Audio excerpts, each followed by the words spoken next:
الحمد لله وكفى والصلاة والسلام على سيدنا ومولانا محمد المصطفى وعلى آله وصحبه ومن به اقتفى. أما بعد فأعوذ بالله من الشيطان الرجيم. بسم الله الرحمن الرحيم. إن الله وملائكته يصلون على النبي يا أيها الذين آمنوا صلوا عليه وسلموا تسليما. اللهم صل على سيدنا ومولانا محمد معدن الجود والكرم وآله الكرام وابنه الكريم وأمته الكريمة وصحبه وبارك وسلم. میرے پیارے آقا صلی اللہ تعالی علیہ وسلم کے پیارے دیوانوں، الحمدللہ رب کریم کا بے پناہ احسان ہے کہ ہم نے اس کے فضل و کرم سے رمضان مبارک کی ان مبارک گھڑیوں میں تقریباً 7.5 پارے تک کی اجمالی تفسیر ہم نے مکمل کر لی ہے. انشاءاللہ العظیم آج اسی سلسلے کو آگے بڑھاتے ہوئے اس سے آگے کی جو گفتگو ہے وہ آپ سے کرنے کی سعادت حاصل ہوگی. حسب سابق انشاءاللہ العظیم پہلے جو 1.5 پارہ ہے اس 1.5 پارے کا خلاصہ اجمالاً، کیونکہ وقت بہت تنگ ہوتا ہے لہذا بہت ہی اجمالاً اس خلاصے کو آپ کی نظر کرنے کی سعادت حاصل کریں گے، اور اس کے بعد انشاءاللہ العظیم چند چنیدہ مقامات سے مخصوص آیات قرآنیہ کی تفسیر اور قدر تفصیلاً اس کی تشریح کرنے کی سعادت حاصل کریں گے. اللہ تبارک و تعالی ہمیں خالص اس کی رضا کے لیے ہر نیک کام کرنے کی توفیق عطا فرمائے، اور جب تک زندہ رہیں اللہ کریم اپنے پیارے حبیب صاحب لولاق صلی اللہ تعالی علیہ وسلم کی امت کی خدمت کی سعادت ہمیں عطا فرمائے. آج انشاءاللہ العظیم ہم سورہ اعراف اور انفال کے کچھ حصے کی تفسیر سماعت کرنے کی سعادت حاصل کریں گے، یعنی 8ویں پارے کا نصف اخیر، یہیں سے 8ویں پارے کا نصف اخیر شروع ہوتا ہے اور اسی سے سورہ اعراف بھی شروع ہوتی ہے. تو یہ صورت مکمل انشاءاللہ العظیم، اور 9واں پارہ مکمل، کیونکہ 9ویں پارے کے 3 ربع کے بعد سورہ انفال شروع ہوتا ہے، یعنی آخری 1/4 میں، فائنل 1/4 میں، آخری چوتھے حصے میں سورہ انفال شروع ہوتی ہے. تو انشاءاللہ العظیم سورہ انفال کا بھی قدر خلاصہ ہم آج سنیں گے، اور باقی انشاءاللہ العظیم اگلی نشست میں سننے کی سعادت حاصل کریں گے. اعراف کے اگر مضامین کو آپ دیکھیں تو عمومی طور پہ سورہ اعراف کا اکثر حصہ یہ لگ بھگ انبیاء علیہ التسلیم کے واقعات پہ کلام کرتا ہے، واقعات پہ اس میں گفتگو ہوتی ہے، اصحاب جنت اور اصحاب نار، اور خاص کر کے پچھلی قوموں کا تذکرہ اور حضرت موسیٰ علیہ السلام کا قصہ کی تفسیر کے ساتھ اس میں ہمیں دیکھنے کو ملتا ہے. تو اعراف کے پہلے 4 رکوع میں قدیم بستیوں کی جو نافرمانی ہے، یعنی جو بستیاں ہلاک ہوئی ان کی ہلاکت کی وجہ بھی بتائی گئی، اور یہ سمجھایا گیا کہ ان کی ہلاکت کا اصل سبب ان کی نافرمانی تھی، کیونکہ جب وہ نافرمانیاں حد سے زیادہ کرتے تھے تو اس کے بعد اللہ تبارک و تعالیٰ کی طرف سے ان پر عذاب آتا اور وہ اس عذاب کا شکار ہو جاتے. اس کے بعد نیکی اور برائی کے پلڑوں کا تذکرہ ہوتا ہے کہ نیکی کا پلڑا جس کا بھاری ہو گیا وہ کامیاب ہے، اور جس کی برائی کا پلڑا بھاری ہو گیا اس کی حالت بہت خراب ہوگی. سورہ اعراف کی ابتدا ہی میں نیکی کے پلڑوں اور نیکی اور برائی کے پلڑوں کی بات ہوئی، کیونکہ اس میں ایک ایسے طبقے کا بھی ذکر ہے سورہ اعراف میں جن کے نیکی اور برائی دونوں کے پلڑے برابر ہوں گے، نہ نیکیاں زیادہ ہوں گی نہ برائیاں زیادہ ہوں گی. تو اس طرح اس سورت کی ابتدا میں اور درمیان میں یہ مناسبت ہے کہ کلیئر ہو گیا، پہلے نیکی کا پلڑا جس کا بھاری ہے وہ کامیاب ہے، اور نیکی کا پلڑا جس کا بھاری نہیں ہے اسے بہت ساری دشواریوں سے گزرنا ہوگا۔ اس کے بعد حضرت آدم علیہ السلام و ابلیس کا قصہ یہاں پر تفصیل سے بیان ہوا۔ حضرت آدم علیہ السلام، حضرت ابراہیم علیہ السلام اور حضرت موسیٰ علیہ السلام، یہ انبیاء علیہ السلام کے قصے ایسے ہیں جن کو تفصیلا مختلف صورتوں میں قرآن مجید میں بیان کیا گیا ہے۔ سورۃ البقرہ میں بھی حضرت آدم علیہ السلام کا قصہ بیان ہوا، اور یہاں پر بھی مزید تفصیل جو ابلیس کا مکالمہ تھا، جو ابلیس نے اللہ تبارک و تعالیٰ کی بارگاہ میں اپنی باتیں رکھی، ان باتوں کو پھر قدرت کا جواب، ان ساری چیزوں کی تفاصیل سورہ اعراف میں ذکر ہوئی۔ اس کے بعد بنی آدم کو کچھ نصیحتیں کی گئی کہ بنی آدم علیہ السلام کا جو قصہ ہے اس سے جو نصیحتیں تمہیں میسر آتی ہیں اس کی طرف اشارہ کیا گیا اور ان نصیحتوں کا بیان کیا گیا۔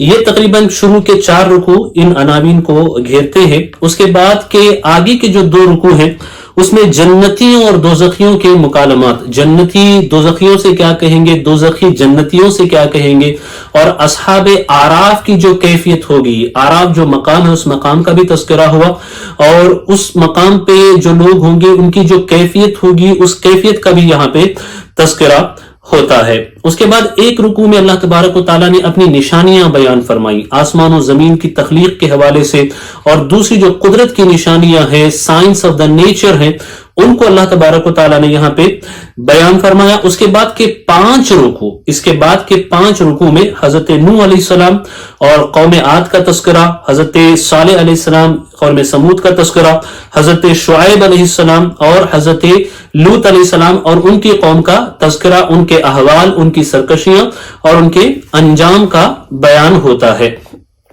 اور جہاں یہ ان کے تذکرے ختم ہوتے ہیں اس کے بعد سے تقریباً 9 رکوع میں اللہ تبارک و تعالیٰ نے ان 9 sections اللہ سبحانہ و تعالیٰ has mentioned the story of سیدنا موسیٰ علیہ السلام، بہت تفصیل کے ساتھ حضرت موسیٰ علیہ السلام کا جو واقعہ ہے، چاہے وہ جادوگروں کو چیلنج کرنا ہو، فرعون کے ساتھ آپ کی گفتگو ہو، اس کے بعد پھر ایک انسان کے قتل ہونے کا معاملہ ہو، اور بنی اسرائیل کی سرکشیوں کا معاملہ ہو، آپ کے طور پہ جانے کا معاملہ ہو، اس کے علاوہ کسی ایک آدمی کے آ کر دریا کے پاس آپ کو خبر دینے کا معاملہ ہو، ان ساری چیزوں کی تفاصیل اور بنی اسرائیل کے انجام، ان کی الگ الگ اوقات میں جو الگ الگ سرکشیاں تھیں، ایک مخصوص قریہ جو بنی اسرائیل کا تھا جس کا تذکرہ اس صورت میں قرآن مجید میں فرمایا، وہ بھی اسی صورت میں اللہ تبارک و تعالیٰ نے بیان فرمایا۔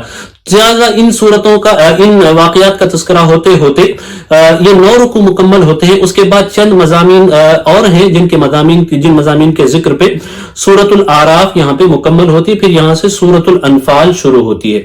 سورۃ الانفال جو شروع ہوتی ہے تو سورۃ الانفال کے ابتدا میں ہی اللہ تبارک و تعالیٰ نے انفال مومنین کی کیفیت بیان فرمائی۔ مومن ہوتے کیا ہیں، مومنین کی کیفیت کیا ہے، انما المؤمنون الذین اذا ذکر اللہ وجلت قلوبہم واذا تلیت علیہم آیاتہ زادتہم ایمانا۔ اللہ نے بیان فرمایا کہ مومن تو وہ ہیں کہ جب کبھی ان کے سامنے اللہ کا ذکر کیا جائے، وجلت قلوبہم واذا تلیت علیہم آیاتہ، جب ان کے سامنے اللہ کی آیتوں کی تلاوت کی جائے تو ان کا ایمان مضبوط ہو جاتا ہے، ان کا ایمان مضبوط ہو جاتا ہے۔ اللہ کی آیات کا خصوصی اثر مومنین کے اوپر ان کے افعال میں بھی نظر آتا ہے، ان کے قلوب و اذہان پہ بھی نظر آتا ہے، اس کا تذکرہ ہوا۔ اور پھر اگر آپ انفال کو دیکھیں گے تو انفال میں خصوصی طور پہ جنگ بدر کا تذکرہ ہوا۔ جنگ بدر میں اللہ تبارک و تعالیٰ کی جو نصرت و حمایت مسلمانوں پہ ہوئی، جو اللہ نے مسلمانوں پہ کرم فرمایا، اس کا تذکرہ اللہ تبارک و تعالیٰ نے سورۃ الانفال میں فرمایا۔ اب آئیں انشاءاللہ العظیم اس اجمال کے بعد ہم تفصیل کی طرف آگے بڑھتے ہیں اور چند مخصوص مقامات سے انشاءاللہ العظیم تفسیر قرآن سماعت کرنے کی سعادت ہم حاصل کرتے ہیں۔ انشاءاللہ آج کے حصے میں ہم حضرت آدم علیہ السلام اور حضرت حوا علیہ السلام کے ساتھ ابلیس نے جو چالاکیاں کی، شیطان نے جو چالاکیاں کی، اس کے حوالے سے ہم گفتگو کریں گے، اور ساتھ ہی ساتھ شیطان اصل میں ہے کیا اور شیطان کی حقیقت کیا ہے، اس حوالے سے کچھ مخصوص تفاصیل بھی انشاءاللہ العظیم ہم سماعت کریں گے جو ہمارے لیے انشاءاللہ العظیم شیطان سے اپنے آپ کو بچانے میں